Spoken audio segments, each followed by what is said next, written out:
അസ്സലാമലൈക്കും. ചിറ്റത്തുകര super market നടത്തിക്കൊണ്ടിരുന്ന നമ്മുടെ ഇക്കായും ഇത്തായും എൻ്റെ അടുത്ത് വന്നിട്ടുണ്ടായിരുന്നു. അവർ വന്ന് എന്നെ കണ്ടു, ഞാനായിട്ട് സംസാരിച്ചു. ഞങ്ങൾ അറിയുന്നവരാണ്. അതുപോലെ തന്നെ എൻ്റെ അനിയത്തി സെലീനായും സിദ്ദീഖും അവരെ അറിയും, അവരുടെ വീടിനടുത്താണ്. സിദ്ദീഖ് ശരിക്കും പരിചയമുള്ള എന്നെ കണ്ടു, ഞാനായിട്ട് സംസാരിച്ചു. ഞങ്ങൾ അറിയുന്നവരാണ്. അതുപോലെ തന്നെ എൻ്റെ അനിയത്തി സെലീനായും സിദ്ദീഖും അവരെ അറിയും, അവരുടെ വീടിനടുത്താണ്. സിദ്ദീഖ് ശരിക്കും പരിചയമുള്ള ഇക്ക തന്നെയാണ്, എൻ്റെ അനിയൻ. അതായത് എല്ലാവരും നമുക്ക് പരിചയമുള്ളവരാണ്. റാഫിയാനെയും ഞാൻ അറിയും, അഷ്കർ ഖാനെയും എനിക്കറിയാം, മക്കളെ എനിക്കറിയാം. എൻ്റെ മക്കളുടെ പ്രായമാണ്. അവരെ നമുക്ക് ചേർത്ത് പിടിക്കണം. കാരണം അവർ ഈ റമദാൻ മാസത്തിൽ 27-ാം രാവിന്റെ വർക്കത്ത് കൊണ്ട് ഒരു ഇതുപോലും ഇല്ലാണ്ട് നമുക്ക് ആകെ നമ്മുടെ മുമ്പിലാകെ 10 ദിവസം പോലും നമുക്കില്ല. 6 ദിവസമാണ് ഉള്ളത്. ഒരു 10 ദിവസം ഞാൻ ചോദിക്കുകയാണ് നിങ്ങളോട്, എനിക്ക് തരുമോ എന്ന്. കാരണം അവരെ ചേർത്ത് പിടിക്കാൻ. അവരുടെ ഒരു ബെഡ്ഷീറ്റിന് ഒരു കൂപ്പൺ സംഭാവനയായിട്ടുണ്ട്. അതിന്റെ കൂട്ടത്തിൽ തന്നെ പല പ്രോത്സാഹന സമ്മാനങ്ങളും ഉണ്ട്. അവർക്കുടെ നറുക്കെടുപ്പ് ഏപ്രിൽ 17-ാം തീയതിയാണ് തീരുമാനിച്ചിരിക്കുന്നത്. പക്ഷെ അതിന് മുന്നോടിയായിട്ട് നമുക്ക് ജെറ്റ് കയറി വന്നിട്ടുണ്ട്. അത് നമുക്ക് മെയിൻറ്റെയിൻ ചെയ്തേ പറ്റുള്ളൂ. അതുകൊണ്ട് എത്രയും പെട്ടെന്ന് ഇത് കാണുന്ന ഓരോരുത്തരും ഓരോ ബെഡ്ഷീറ്റ് എടുത്ത് എന്നെ സഹായിക്കണം. നമ്മളെല്ലാവരും, എന്നെ എന്നല്ല, അവരെ സഹായിച്ച് നമ്മളെല്ലാവരും അവരെ ചേർത്ത് പിടിച്ച് അവരെ നമുക്ക് ജീവിതത്തിലേക്ക് തിരിച്ചു കൊണ്ടുവരണം എന്നാണ് എനിക്ക് പറയാനുള്ളത്. ഇനി ഉള്ളത് അവർ പറയും, അവരുടെ കാര്യങ്ങൾ പറയും. എൻ്റെ പേര് അഷ്കർ. ഞാനിവിടെ കാക്കനാട് ചിറ്റത്തിലെ താമസിക്കുന്നു. എനിക്ക് ഇവിടെ കുറേ വർഷങ്ങളായിട്ട് അറിയാവുന്നതാണ്. താനും അനിയനെയൊക്കെ എനിക്ക് അറിയാവുന്നതാണ്. എന്താണെന്ന് വെച്ചാൽ ഞാനിവിടെ ഒരു കാക്കനാട് നമ്മുടെ സീപോർട്ട് റോഡിലെ ഒരു സൂപ്പർ മാർക്കറ്റ് ഒരു 4-5 വർഷമായിട്ട് നടത്തിക്കൊണ്ടിരിക്കുന്നവർക്ക് അറിയാം. അതിനകത്ത് നമ്മൾ കുറേ കോവിഡും കാര്യങ്ങളൊക്കെ വന്ന് ബിസിനസ് കുറേ ലോസിലായിപ്പോയി. ഇപ്പോൾ നമ്മൾ പല രീതിയിലും ഷോപ്പ് റിലീസ് ചെയ്യാനും വിൽക്കാനൊക്കെ നോക്കി നടന്നില്ല. അതിൻ്റെ പോലെ തന്നെ എനിക്കൊരു വീടുണ്ട് ചിറ്റത്തിൽ. അതൊരു 3 നില 5 അപ്പാർട്ട്മെന്റ് കൂടിയൊരു വീടാണ്. അപ്പോൾ അതും ഞാൻ ഒരുപാട് വിൽക്കാൻ ശ്രമിച്ചെങ്കിലും നമ്മളൊരു ന്യായമായി ഉദ്ദേശിക്കുന്ന ഒരു റേറ്റ് നമുക്ക് കിട്ടിയില്ല. പിന്നെ വീട് ജപ്തി ആയ സമയത്ത് നമുക്ക് ഇങ്ങനെ ഒരു തീരുമാനം എടുക്കേണ്ടി വന്നു. നമ്മളൊരിക്കലും ആഗ്രഹിച്ചൊരു തീരുമാനമല്ല ഇതിരിക്കും. നിവൃത്തികൾ കൊണ്ട് നമ്മൾ ഇങ്ങനെ ചെയ്യേണ്ട ഒന്നാണ്. കാരണം നമ്മളെന്തായാലും വീട് ജപ്തി ചെയ്ത് ബാങ്കുകാർ കൊണ്ടുപോകും. കാനറ ബാങ്കാണ്. അപ്പോൾ അതിനും നല്ലത് നമുക്കൊരു ബിസിനസ്സുമായി ഒരു നറുക്കെടുപ്പിലൂടെ നമുക്കൊരു അർഹതപ്പെട്ട ഒരാൾക്കത് കിട്ടട്ടെ നമ്മൾ വിചാരിച്ചിട്ട് ആ ഒരു നെയ്യത്തോടുകൂടി നമ്മൾ ഇറങ്ങിയതാണ്. അപ്പം എനിക്ക് പറയാനുള്ളത്, നമുക്ക് ഇപ്പോൾ ജപ്തിയുടെ ദിവസം ഈ 24-ാം തീയതി ഒരു ചെറിയൊരു എമൗണ്ട്, അതൊരു 10 ലക്ഷം രൂപ അടച്ചു കഴിഞ്ഞാൽ നമുക്ക് 2 മാസം കൂടെ എക്സ്റ്റെൻഡ് ചെയ്ത് തന്ന ബാങ്ക് പറഞ്ഞിട്ടുണ്ട്. അപ്പം അത് നമുക്ക് അടക്കാനായിട്ട് എല്ലാവരുടെ കൂടി കുറച്ച് ബെഡ്ഷീറ്റ് എടുത്ത് നമ്മളൊന്ന് ഹെൽപ്പ് ചെയ്യണം. അപ്പം അത് നമ്മൾ അതിന് വേണ്ടിയുള്ള ഒരു ഓട്ടത്തിലാണ്.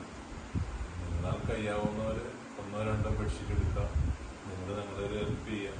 പിന്നെ നമ്മൾ ഉദ്ദേശിക്കുന്നത് ഇൻഷാ അല്ലാഹ് ഏപ്രിൽ 17-ാം തീയതിയാണ് നമ്മൾ ആഗ്രഹിച്ച ഒരു ഡേറ്റ്.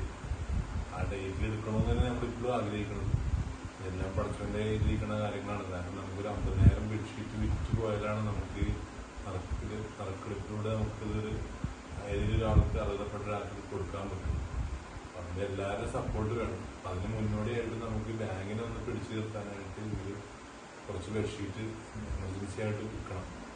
അപ്പം അന്ന് നിങ്ങൾ എല്ലാവരും, ഞാൻ തന്നെ വിളിച്ച് സംസാരിച്ചപ്പോൾ ഇത്ത പറയുന്നത് ഇവിടെ നമുക്ക് നേരിട്ട് സംസാരിക്കാമെന്ന് പറഞ്ഞുകൊണ്ട് ഞങ്ങൾ നോമ്പ് പറഞ്ഞതിന് ശേഷം ഇവിടെ വന്നു. നമ്മൾ കാര്യങ്ങളെല്ലാം സംസാരിച്ചപ്പോൾ ഞങ്ങൾ പെട്ടെന്ന് എടുത്തൊരു തീരുമാനമുണ്ട്. അതിനോട് കൂടി നിൽക്കും. എല്ലാവരും ഇതിനകത്ത് സഹകരിച്ച് നമ്മൾ സപ്പോർട്ട് ചെയ്യണം. നമുക്ക് പറയാനുള്ളത് ഇപ്പം എല്ലാം പറഞ്ഞിട്ടുണ്ട്. പിന്നെ എന്താണെന്ന് വെച്ചിട്ടുണ്ടെങ്കിൽ മെയിനായിട്ടുള്ള കാര്യം, ഇപ്പോൾ ഒരു ബെഡ്ഷീറ്റ് എടുക്കാൻ നമ്മൾ പറയുമ്പോൾ 1500 രൂപയാണ് ഒരു ബെഡ്ഷീറ്റ് എടുക്കുമ്പോൾ വരുന്നത്. പക്ഷെ അതിൻ്റെ എല്ലാം എക്സ്പെൻസ് എല്ലാം കഴിഞ്ഞിട്ട് നമുക്ക് ചെറിയൊരു എമൗണ്ടേ കിട്ടുന്നുള്ളൂ. അതുകൊണ്ടാണ് നമുക്ക് ഇപ്പോൾ ടെൻഷനായിരിക്കുന്നത്. കാരണം ഓരോരുത്തരും 1500 രൂപ ആയിട്ട് വെറുതെ വാങ്ങിക്കുന്നത് നല്ലതാണല്ലോ, ഒരു പ്രൊഡക്റ്റ് കൊടുത്തിട്ട് ആ ഒരു മുമ്പോട്ട് കൊണ്ടുപോകാന്നുള്ളത്. അപ്പോൾ അതുകൊണ്ടാണ് നമുക്ക് എത്രയും പെട്ടെന്ന് ഈ ഒരു 24-ാം തീയതിക്കുള്ളിൽ തന്നെ ആ ഒരു എമൗണ്ട് അടയ്ക്കാൻ വേണ്ടി നമ്മൾ എല്ലാവരോടും ഇത് റിക്വസ്റ്റ് പോലെ ചെയ്യുന്നത്. എന്താണെങ്കിലും എല്ലാവർക്കും അതൊരു ബുദ്ധിമുട്ടുള്ള എമൗണ്ട് ആണെങ്കിൽ പോലും ഈ സമയത്ത് ഞങ്ങൾ സഹായിക്കുന്നത് എന്താണെങ്കിലും അള്ളാന്റെ ഭാഗത്തു നിന്ന് എല്ലാവർക്കും ഞങ്ങൾ സഹായിക്കുന്ന ഈ സമയത്ത് അതേപോലെ എല്ലാ വർഗത്തും ഉണ്ടാവും. ഓരോരുത്തർക്കും എത്തിച്ചു തരും. അതാണ് ഇപ്പം ഞങ്ങളുടെ അവസ്ഥ.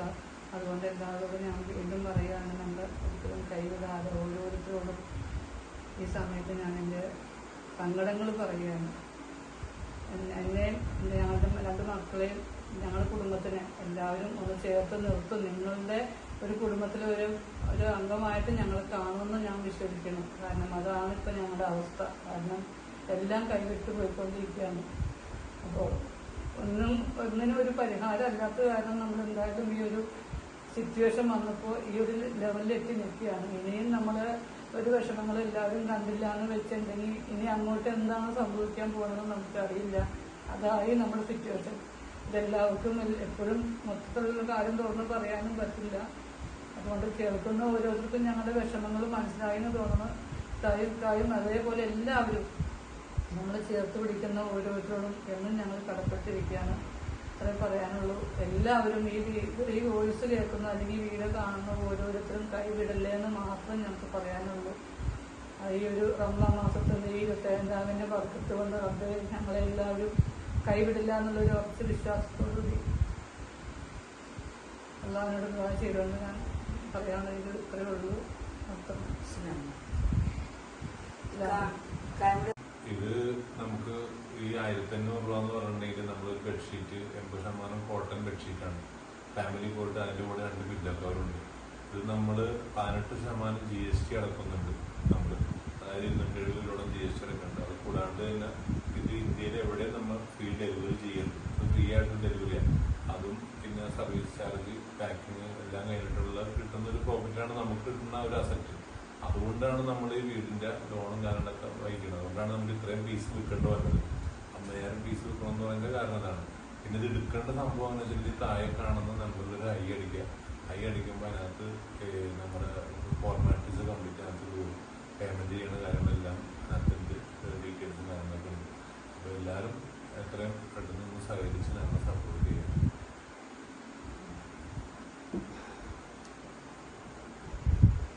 ഇതിപ്പോൾ ഞാൻ പറഞ്ഞത് എല്ലാവരും കേട്ടിട്ടുണ്ടാവും. എങ്കിലും ഞാൻ ഒന്നോട് പറയുകയാണ്, ഒത്തിരി നമുക്ക് വേണ്ടപ്പെട്ടൊരു കുടുംബമാണ്. ഞാൻ നേരത്തെ മുതൽ അറിയുന്ന ഒരു കുടുംബമാണ്. കാരണം എൻ്റെ അനിയത്തി എറണാകുളത്താണ് താമസിക്കുന്നത്, എൻ്റെ ചേട്ടത്തി എറണാകുളത്താണ് താമസിക്കുന്നത്. അവർക്ക് എല്ലാവർക്കും ഈക്കാനെ അറിയാം. പക്ഷേ ഈക്കാക്ക് ഒരുപാട് പ്രശ്നങ്ങൾ കാരണം ഇത് ടെൻഷൻ കയറിയിട്ട് പ്രഷർ എല്ലാം ഡൈയായി ഭയങ്കര ഒരുപാട് ഇതിലേക്കാണ് ഒക്കെ പോയിക്കൊണ്ടിരിക്കുന്നത്. നമുക്ക് അയക്കാനെ നമുക്ക് എത്രയും കിട്ടുന്ന നമ്മുടെ അയക്കാട് ജീവിതത്തിലേക്ക് തിരിച്ചു കൊണ്ടുവരണം. ഓരോരുത്തരും ഇത് ഞാൻ ഇപ്പം ചാരിറ്റിയോ അല്ലെങ്കിൽ ആ ചാരിറ്റിക്ക് വേണ്ടിയിട്ടോ അല്ലെങ്കിൽ വൈറലാവാൻ വേണ്ടിയിട്ടോ അല്ലെങ്കിൽ എനിക്കൊരു പേരിനോ പ്രശസ്തിക്കോ ഒന്നും വേണ്ടിയിട്ടല്ല ഞാൻ ഈ വീഡിയോ ചെയ്യുന്നത്. എൻ്റെ ഒരു ആങ്ങളുടെ സ്ഥാനം മാത്രം കണ്ടുകൊണ്ട് ചെയ്യുകയാണ്. അതുകൊണ്ട് ഓരോരുത്തരും നമുക്ക് ആകെ നമ്മുടെ മുമ്പിലുള്ളത് 6 ദിവസമാണ്. ആ ഒരു ദിവസത്തിനുള്ളിൽ എനിക്കൊരു 10 ബെഡ്ഷീറ്റെങ്കിൽ 10,000 ബെഡ്ഷീറ്റ് വിറ്റാൽ നമുക്ക് അവിടെ ഒരു ബാങ്കിന്റെ ജപ്തിയിൽ നിന്ന് നമുക്ക് 2 മാസത്തേക്കുള്ളൊരു ഇളവ് നമുക്ക് കിട്ടും.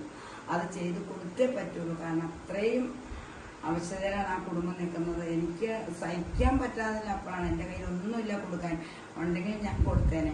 പക്ഷെ ഞാൻ 2 ബെഡ്ഷീറ്റ് എടുക്കുന്നുണ്ട്. അതേപോലെ തന്നെ നിങ്ങളെ കൊണ്ട് പറ്റുന്നത് ഒരെണ്ണെങ്കിലും നിങ്ങൾ പറ്റുന്നത് വെറുതെ വേണ്ട. ബെഡ്ഷീറ്റ് നല്ല ക്വാളിറ്റി ഉണ്ട്. കമ്പനി ബെഡ്ഷീറ്റാണ്. പില്ലോ കവറുണ്ട്. എല്ലാ സംഗതികളും ഉണ്ട്. അതുകൊണ്ട് ഞാനിപ്പോൾ ഇത് ചാരിറ്റി വീഡിയോസ് ആയിട്ടോ അല്ലെങ്കിൽ ചാനലിലേക്ക് ഇടാനായിട്ടോ അല്ല ലിങ്കിലായിട്ടല്ല ഞാൻ തുടങ്ങുന്നത്. ഞാനൊരു വാട്സപ്പ് കൂട്ടായ്മയാണ് തുടങ്ങിയിരിക്കുന്നത്. അത് എന്നെ അറിയപ്പെടുന്ന എല്ലാവരും ഞാൻ ചോദിച്ചിട്ടാണ് ഞാൻ ചെയ്തേക്കുന്നത്. അത് നമുക്കൊരു 10 ദിവസത്തിനുള്ളിൽ നമുക്കത് വിജയിപ്പിച്ച് കൊടുക്കണം. നമ്മളെല്ലാവരും മനുഷ്യരാണ്. നമുക്ക് എല്ലാവർക്കും പ്രശ്നങ്ങളുണ്ട്. ഒരു 1500 രൂപ പറ്റുന്നവർ ചെയ്ത് കൊടുക്കണം. ഇത് നമുക്ക് ഈ എൻ്റെ പ്രശ്നമല്ല, അവരുടെ പ്രശ്നമല്ല, നമ്മുടെ എല്ലാവരുടെയും പ്രശ്നമായിട്ട് ഇത് കണക്കിലെടുക്കണം. എനിക്ക് അത്രയ്ക്ക് ഇഷ്ടപ്പെട്ടു ഈ കുടുംബത്തിന്. ഇവരെ വിട്ട് കളയാൻ തോന്നുന്നില്ല. നല്ലൊരു മനുഷ്യനാണ് ഇക്ക. എൻ്റെ ഒരു മോൻ 23 വയസ്സ് മാത്രം പ്രായമുള്ളൂ. ഇളയൊരു കുഞ്ഞുണ്ട്. അവർ +2 കഴിയുമ്പോൾ പഠിത്തം നിർത്തി. എൻ്റെ മോൻ്റെ പ്രായമാണ്. എനിക്കറിയാം അവരെ. അതുകൊണ്ട് എല്ലാവരും സഹകരിക്കണം. അസ്സലാമു അലൈക്കും. എന്നെ കണ്ടു, ഞാനായിട്ട് സംസാരിച്ചു. ഞങ്ങൾ അറിയുന്നവരാണ്. അതുപോലെ തന്നെ എൻ്റെ അനിയത്തി സെലീനായും സിദ്ദീഖും അവരെ അറിയും. അവരുടെ വീടിനടുത്താണ്. സിദ്ദീഖ് ഇത്തിക്ക് ശരിക്കും പരിചയമുള്ള ഇക്ക തന്നെയാണ് എൻ്റെ അന്യൻ. അതായത് എല്ലാവരും നമുക്ക് പരിചയമുള്ളവരാണ്. റാഫിയാനെ ഞാൻ അറിയും, അഷ്കർ ഖാനെയും എനിക്കറിയാം, മക്കളെ എനിക്കറിയാം. എൻ്റെ മക്കളുടെ പ്രായമാണ്. അവരെ നമുക്ക് ചേർത്ത് പിടിക്കണം. കാരണം അവർ ഈ റമദാൻ മാസത്തിൽ 27-ാം രാവിന്റെ വർക്കത്ത് കൊണ്ട് ഒരു ഇതുപോലും ഇല്ലാണ്ട് നമുക്ക് ആകെ നമ്മുടെ മുമ്പിലാകെ 10 ദിവസം പോലും നമുക്കില്ല. 6 ദിവസമാണ് ഉള്ളത്. ഒരു 10 ദിവസം ഞാൻ ചോദിക്കുകയാണ് നിങ്ങളോട്, എനിക്ക് തരുമോ എന്ന്. കാരണം അവരൊന്നും ചേർത്ത് പിടിക്കാൻ. അവരുടെ ഒരു ബെഡ്ഷീറ്റിന് ഒരു കൂപ്പൺ സംഭാവനയായിട്ടുണ്ട്. അതിന്റെ കൂട്ടത്തിൽ തന്നെ പല പ്രോത്സാഹന സമ്മാനങ്ങളും ഉണ്ട്. അവർക്കുടെ നറുക്കെടുപ്പ് ഏപ്രിൽ 17-ാം തീയതിയാണ് തീരുമാനിച്ചിരിക്കുന്നത്. പക്ഷെ അതിന് മുന്നോടിയായിട്ട് നമുക്ക് ഈ ജെറ്റ് കയറി വന്നിട്ടുണ്ട്. അത് നമുക്ക് മെയിൻ ചെയ്തേ പറ്റുള്ളൂ. അതുകൊണ്ട് എത്രയും പെട്ടെന്ന് ഇത് കാണുന്ന ഓരോരുത്തരും ഓരോ ബെഡ്ഷീറ്റ് എടുത്ത് എന്നെ സഹായിക്കണം. നമ്മളെല്ലാവരും, എന്നെന്നല്ല, അവരെ സഹായിച്ച് നമ്മളെല്ലാവരും അവരെ ചേർത്ത് പിടിച്ച് അവരെ നമുക്ക് ജീവിതത്തിലേക്ക് തിരിച്ചു കൊണ്ടുവരണം എന്നാണ് എനിക്ക് പറയാനുള്ളത്. ഇനി ഉള്ളത് അവർ പറയും, അവരുടെ കാര്യങ്ങൾ പറയും. അസ്സലാമു അലൈക്കും. എൻ്റെ പേര് അഷ്കർ. ഞാനിവിടെ കാക്കനാട് ചിറ്റേതിരെ താമസിക്കുന്നു. എനിക്ക് ഇവിടെ കുറേ വർഷങ്ങളായിട്ട് അറിയാവുന്നതാണ്. കാരണം അനിയനെയൊക്കെ എനിക്ക് അറിയാവുന്നതാണ്. എന്താണെന്ന് വെച്ചാൽ ഞാനിവിടെ ഒരു കാക്കനാട് നമ്മുടെ സീപോർട്ട് റോഡിലൊരു സൂപ്പർ മാർക്കറ്റ് ഒരു 4-5 വർഷമായിട്ട് നടത്തിക്കൊണ്ടിരിക്കുന്നവർക്ക് അറിയാം. അതിനകത്ത് നമ്മൾ കുറേ കോവിഡും കാര്യങ്ങളൊക്കെ വന്ന് ബിസിനസ് കുറേ ലോസിലായിപ്പോയി. ഇപ്പോൾ നമ്മൾ പല രീതിയിലും ഷോപ്പ് റിലീസ് ചെയ്യാനും വിൽക്കാനൊക്കെ നോക്കി നടന്നില്ല. അതിൻ്റെ പോലെ തന്നെ എനിക്കൊരു വീടുണ്ട് ചിറ്റതിരയിൽ. അതൊരു 3 നില 5 അപ്പാർട്ട്മെന്റ് കൂടിയൊരു വീടാണ്. അപ്പൊ അതും ഞാൻ ഒരുപാട് വിൽക്കാൻ ശ്രമിച്ചെങ്കിലും നമ്മളൊരു ന്യായമായി ഉദ്ദേശിക്കുന്ന ഒരു റേറ്റ് നമുക്ക് കിട്ടിയില്ല. പിന്നെ വീട് ജപ്തി ആയ സമയത്ത് നമുക്ക് ഇങ്ങനെ ഒരു തീരുമാനം എടുക്കേണ്ടി വന്നു. നമ്മളൊരിക്കലും ആഗ്രഹിച്ചൊരു തീരുമാനമല്ല ശരിക്കും. നിവൃത്തികൾ കൊണ്ട് നമ്മൾ ഇങ്ങനെ ചെയ്യേണ്ടി വന്നതാണ്. കാരണം നമ്മൾ എന്തായാലും വീട് ജപ്തി ചെയ്ത് ബാങ്കുകാർ കൊണ്ടുപോകും. കാനറ ബാങ്കാണ്. അപ്പൊ അതിലും നല്ലത് നമുക്കൊരു ബിസിനസ്സുമായി ഒരു നറുക്കെടുപ്പിലൂടെ നമുക്കൊരു അർഹതപ്പെട്ട ഒരാൾക്ക് ഇത് കിട്ടട്ടെ എന്ന് നമ്മൾ വിചാരിച്ചിട്ട് ആ ഒരു നെയ്യത്തോടുകൂടി നമ്മൾ ഇറങ്ങിയതാണ്. അപ്പൊ എനിക്ക് പറയാനുള്ളത്, നമുക്ക് ഇപ്പൊ ജപ്തിയുടെ ദിവസം ഈ 24-ാം തീയതി ഒരു ചെറിയൊരു എമൗണ്ട്, അതൊരു 10 ലക്ഷം രൂപ അടച്ചു കഴിഞ്ഞാൽ നമുക്ക് 2 മാസം കൂടെ എക്സ്റ്റെൻഡ് ചെയ്ത് തന്ന ബാങ്ക് പറഞ്ഞിട്ടുണ്ട്. അപ്പൊ അത് നമുക്ക് അടക്കാനായിട്ട് എല്ലാവരും കൂടി കുറച്ച് ബെഡ്ഷീറ്റ് എടുത്ത് നമ്മളൊന്ന് ഹെൽപ്പ് ചെയ്യണം. അപ്പൊ അത് നമ്മൾ അതിന് വേണ്ടിയുള്ള ഒരു ഓട്ടത്തിലാണ്. നിങ്ങളാൽ കഴിയാവുന്നവർ 1-2 ബെഡ്ഷീറ്റ് എടുക്കുക. നിങ്ങൾ ഞങ്ങളൊരു ഹെൽപ്പ് ചെയ്യുക. പിന്നെ നമ്മൾ ഉദ്ദേശിക്കുന്നത് ഇൻഷാ അല്ലാഹ് ഏപ്രിൽ 17-ാം തീയതിയാണ് നമ്മൾ ആഗ്രഹിച്ച ഒരു ഡേറ്റ്. ആ ഡേറ്റിൽ എടുക്കണമെന്ന് തന്നെ നമ്മളിപ്പോഴും ആഗ്രഹിക്കുന്നത്. എല്ലാം പഠിച്ചവൻ്റെ കയ്യിലിരിക്കുന്ന കാര്യങ്ങളാണ്. കാരണം നമുക്കൊരു 50,000 ബെഡ്ഷീറ്റ് വിറ്റ് പോയാലാണ് നമുക്ക് നറുക്കെടുപ്പിലൂടെ നമുക്കിതൊരു ഏതൊരാൾക്ക് അർഹതപ്പെട്ട ഒരാൾക്ക് കൊടുക്കാൻ പറ്റും. അതിൻ്റെ എല്ലാവരും സപ്പോർട്ട് വേണം. അതിന് മുന്നോടിയായിട്ട് നമുക്ക് ബാങ്കിനെ ഒന്ന് പിടിച്ചു നിർത്താനായിട്ട് ഒരു കുറച്ച് ബെഡ്ഷീറ്റ് എമർജൻസി ആയിട്ട് വിൽക്കണം. അപ്പം അതിന് നിങ്ങൾ എല്ലാവരും, ഞാൻ തന്നെ വിളിച്ച് സംസാരിച്ചപ്പോൾ ഇത്ത പറയുന്നത് ഇവിടെ വരെ നമുക്ക് നേരിട്ട് സംസാരിക്കാമെന്ന് പറഞ്ഞുകൊണ്ട് ഞങ്ങൾ നോമ്പ് പറഞ്ഞതിന് ശേഷം ഇവിടെ വന്നു. നമ്മുടെ കാര്യങ്ങളെല്ലാം സംസാരിച്ചപ്പോൾ ഞങ്ങൾ പെട്ടെന്ന് എടുത്തൊരു തീരുമാനമുണ്ട്. അതിനോട് കൂടി നമുക്ക് എല്ലാവരും ഇതിനകത്ത് സഹകരിച്ച് നമ്മൾ സപ്പോർട്ട് ചെയ്യണം. നമുക്ക് പറയാനുള്ളത് ഇപ്പൊ എല്ലാം പറഞ്ഞിട്ടുണ്ട്. പിന്നെ എന്താണെന്ന് വെച്ചിട്ടുണ്ടെങ്കിൽ മെയിനായിട്ടുള്ള കാര്യം, ഒരു ബെഡ്ഷീറ്റ് എടുക്കാൻ നമ്മൾ പറയുമ്പോൾ 1500 രൂപയാണ് ഒരു ബെഡ്ഷീറ്റ് എടുക്കുമ്പോൾ വരുന്നത്. പക്ഷെ അതിൻ്റെ എല്ലാം എക്സ്പെൻസ് എല്ലാം കഴിഞ്ഞിട്ട് നമുക്ക് ചെറിയൊരു എമൗണ്ടേ കിട്ടുന്നുള്ളൂ. അതുകൊണ്ടാണ് നമുക്ക് ഇപ്പോൾ ടെൻഷൻ ആയിരിക്കുന്നത്. കാരണം ഓരോരുത്തരും 1500 രൂപ ആയിട്ട് വെറുതെ വാങ്ങിക്കുന്നത് നല്ലതാണല്ലോ, ഒരു പ്രൊഡക്റ്റ് കൊടുത്തിട്ട് ആ ഒരു മുൻപോട്ട് കൊണ്ടുപോകാന്നുള്ളത്. അപ്പോൾ അതുകൊണ്ടാണ് നമുക്ക് എത്രയും പെട്ടെന്ന് ഈ ഒരു 24-ാം തീയതിക്കുള്ളിൽ തന്നെ ആ ഒരു എമൗണ്ട് അടയ്ക്കാൻ വേണ്ടി നമ്മൾ എല്ലാവരോടും റിക്വസ്റ്റ് പോലെ ചെയ്യുന്നത്. എന്താണെങ്കിലും എല്ലാവർക്കും അതൊരു ബുദ്ധിമുട്ടുള്ള ഒരു എമൗണ്ട് ആണെങ്കിൽ പോലും ഈ സമയത്ത് ഞങ്ങൾ സഹായിക്കുന്നത് എന്താണെങ്കിലും അതൊരു അള്ളാന്റെ ഭാഗത്തു നിന്ന് എല്ലാവർക്കും ഞങ്ങൾ സഹായിക്കുന്ന ഈ സമയത്ത് അതേപോലെ എല്ലാ വർഗത്തും നമ്മൾ ഓരോരുത്തർക്കും എത്തിച്ചു തരും. അതാണ് ഇപ്പം ഞങ്ങളുടെ അവസ്ഥ. അതുകൊണ്ട് എല്ലാവരോടും ഞാൻ വീണ്ടും പറയുകയാണ്, നമ്മൾ ഒരിക്കലും കൈവിടാതെ ഓരോരുത്തരോടും ഈ സമയത്ത് ഞാൻ എൻ്റെ സങ്കടങ്ങൾ പറയുകയാണ്. എന്നെയും ഞങ്ങളുടെ 2 മക്കളെയും ഞങ്ങളുടെ കുടുംബത്തിനെ എല്ലാവരും ഒന്ന് ചേർത്ത് നിർത്തും. നിങ്ങളുടെ ഒരു കുടുംബത്തിലെ ഒരു അംഗമായിട്ട് ഞങ്ങൾ കാണുമെന്ന് ഞാൻ വിശ്വസിക്കുന്നു. കാരണം അതാണ് ഇപ്പം ഞങ്ങളുടെ അവസ്ഥ. കാരണം എല്ലാം കൈവിട്ട് പോയിക്കൊണ്ടിരിക്കുകയാണ്. അപ്പോൾ ഒന്നിനും ഒരു പരിഹാരം അല്ലാത്ത കാരണം നമ്മൾ എന്തായാലും ഈ ഒരു സിറ്റുവേഷൻ വന്നപ്പോൾ ഈ ഒരു ലെവലിലെത്തി നിൽക്കുകയാണ്. ഇനിയും നമ്മൾ ഒരു വിഷമങ്ങൾ എല്ലാവരും കണ്ടില്ല എന്ന് വെച്ചിട്ടുണ്ടെങ്കിൽ ഇനി അങ്ങോട്ട് എന്താണ് സംഭവിക്കാൻ പോകുന്നതെന്ന് നമുക്കറിയില്ല. അതായി നമ്മുടെ സിറ്റുവേഷൻ. ഇതെല്ലാവർക്കും എപ്പോഴും മൊത്തത്തിലുള്ള കാര്യം തുറന്ന് പറയാനും പറ്റില്ല. അതുകൊണ്ട് കേൾക്കുന്ന ഓരോരുത്തർക്കും ഞങ്ങളുടെ വിഷമങ്ങൾ മനസ്സിലായെന്ന് തോന്നുന്നു. ഇക്കായും അതേപോലെ എല്ലാവരും നമ്മൾ ചേർത്ത് പിടിക്കുന്ന ഓരോരുത്തരോടും എന്നും ഞങ്ങൾ കടപ്പെട്ടിരിക്കുകയാണ്. അത്രേ പറയാനുള്ളൂ. എല്ലാവരും ഈ വോയിസ് കേൾക്കുന്ന അല്ലെങ്കിൽ വീഡിയോ കാണുന്ന ഓരോരുത്തരും കൈവിടല്ലേ എന്ന് മാത്രം ഞങ്ങൾക്ക് പറയാനുള്ളൂ. ഈ ഒരു റമദാൻ മാസത്തിൻ്റെ ഈ 27-ാമിൻ്റെ ബർക്കത്ത് കൊണ്ട് റബ്ബേ ഞങ്ങളെല്ലാവരും കൈവിടില്ല എന്നുള്ളൊരു ഉറച്ച വിശ്വാസത്തോടുകൂടി അള്ളാഹിനോട് ദുആ ചെയ്തുകൊണ്ട് ഞാൻ പറയാനുള്ളത് ഇത്രയേ ഉള്ളൂ. ഇസ്ലാം